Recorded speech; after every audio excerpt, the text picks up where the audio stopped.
All right, let's talk about one of the most classic holiday projects, the gingerbread house. It's supposed to be all about joy and creativity, right? But what you might not realize is that it's also a serious feat of engineering. So let's get building. You know the one I'm talking about, that picture-perfect gingerbread house you see in magazines. It's this charming little cottage, totally sparkling with candy, perfect snowy icing dripping down. It's the kind of thing that sits on the holiday table and just screams, I am a baking champion. And then there's reality. The walls start to lean, the roof does that slow, sad slide into a pile of goo, and suddenly your dream house is a full-on cookie catastrophe. Yeah, we've all been there. It's a surprisingly common disaster.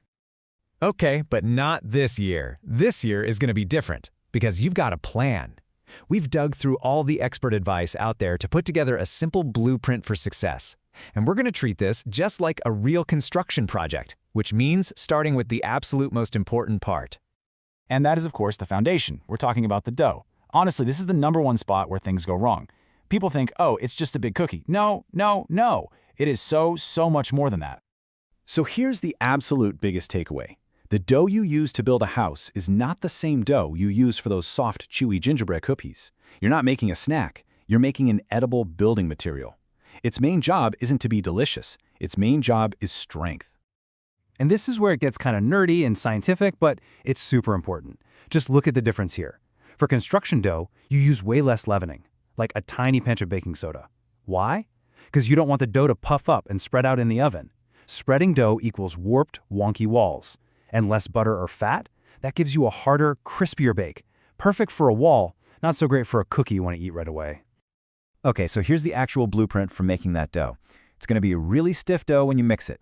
Then you flatten it out into discs, wrap it up, and then, and I can't stress this enough, you have to chill it. This is not optional. At least 2 hours, but really, overnight is your best friend here. That chill time is what keeps it from spreading, giving you those perfectly straight, sharp-edged pieces. All right, our foundation is solid. Now we need to talk about the cement. Because, let's be real, your house is only as strong as the glue holding it all together. And this icing, it's not just for pretty decorations, it is the structural adhesive. So you've basically got 2 choices for your adhesive. First up, royal icing. This is the classic for a reason. It dries literally rock hard, but it takes a while, which is actually a good thing. It gives you time to wiggle things into place. Then you've got melted sugar. Think of this as gingerbread super glue. The bond is instant, it's crazy strong, but you have absolutely no room for error, and, well, it's molten sugar, so it's incredibly hot. My advice, if you're just starting out, stick with royal icing. It's way more forgiving. Okay, we've got our building blocks, we've got our cement. It is time for the main event, the assembly. And the 2 most important words from here on out are patience and planning. Seriously, this is a no-rush construction zone. But wait, before we get to gluing, I have to share probably the single best tip we came across. You roll out your chilled dough on the parchment paper. Then you cut your shapes right there, peel away the extra dough around them, and just slide that whole piece of parchment onto your baking sheet. Whatever you do, don't try to lift and move those big raw cookie pieces. They will stretch, they will get distorted, and all your hard work will be for nothing. And here is proof of why that tip is a total game changer. This is a real quote from a home baker, Catherine, who said her house was wonky because the pieces got misshapen when she moved them.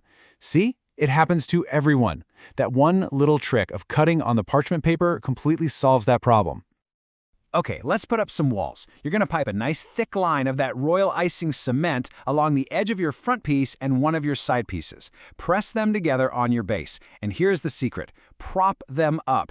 Grab some cans of soup, some bottles, whatever you've got, and use them to hold those walls at a perfect right angle. Do that for all 4 walls and then go back and pipe even more icing on the inside seams for reinforcement. And now, for what is honestly the hardest part of this whole project. You have to walk away. You have to let that base dry for at least 4 to 6 hours before you even think about putting the roof on. I'm serious. If you get impatient, gravity is going to win and your walls will collapse. Patience, my friends, is everything. But once that base is rock solid, it's time to raise the roof.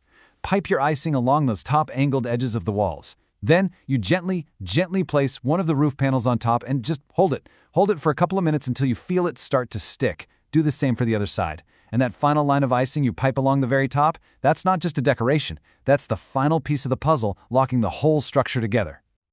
And just like that, the heavy construction work is over. You did it. Your structure is standing. Now comes the best part, the reward for all that patience and careful work. It's time to decorate. Okay, want a really cool trick that looks super impressive but is actually pretty easy? Stained glass windows. Before you bake your pieces, just cut out little window holes and fill them with crushed hard candies like Jolly Ranchers. When they bake, the candy melts into these beautiful, shiny, see-through window panes. It's a total showstopper. All right, this is where you can just go wild. Your pantry is your oyster. You can use cereal for roof shingles, shredded coconut for a blanket of snow, flip an ice cream cone upside down, and bam, you've got a Christmas tree. Mini candy canes make a perfect little fence. Gumdrops, M&Ms, just have fun with it. See, what you did was so much more than just follow a recipe. You followed a blueprint. You were an architect, an engineer, and now you get to be the artist. The house is built. Now it's time to make it a home.